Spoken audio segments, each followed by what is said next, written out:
आपल्याला ते वसूल करून आपण 13,20,000 कमावलं.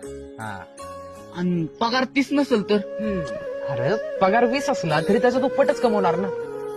म्हणून का ना आपल्याला आता इथं शाळेत मेहनत घेतली पाहिजे, म्हणजे आपल्याला तिकडे कामावर जास्त कष्ट करायला लागणार नाही. त्याचं कष्ट बी आहेत महत्वाचं, पण त्यानं का नाही आधी मेहनत केली असते, अभ्यासावर कष्ट घेतलं असतं तर त्याला तेवढं कष्ट घ्यायलाच लागलं नसतं. आणि हे बघ, आपण जे बी काम निवडतो का नाही ते आपल्याला आयुष्यभर करायचं असतं.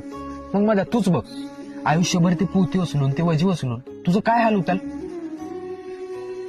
आईला खरंच र विचार करूनच अंगाव काटा आला. जीव उचलण्यापेक्षा ह्यो अभ्यासच सोपा आहे. होत तर काय बी झालं तरी नापास होणार नाही.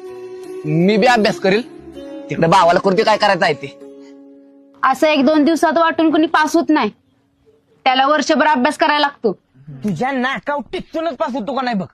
वर्षभर केला नाही, पण आता इतका अभ्यास करणार पाक पुस्तक फाटलं तरी चालेल. हे बाबा, एवढा बी अभ्यास करू नको. पुढच्या वर्षी 10वीला जाणाऱ्या पोरासनी पुस्तकं द्यायच्यात माहित आहे ना. हो लागा, ते शंकर तर आतापासूनच मागं लागले.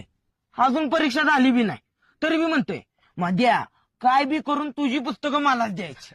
कारण त्याला माहित आहे ना, जो कवा पुस्तकच उघडत नाही त्याचीच पुस्तकं नवी राहतात. हे असलं बोललीस होय. लगीन करून त्या काळ्यावर गेली असतीस ना तर बरंच झालं असते.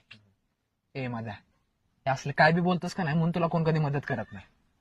का ती मला बोलत होती तेव्हा काही कानात बोळ घातलेलं होय. आब्या का डब्या. कर मग, तुला जे करायचंय ते कर. रेशमे ऐक की, हे घे पुस्तक आणि मला कुठला बी प्रश्न विचार. ए, दे तिला.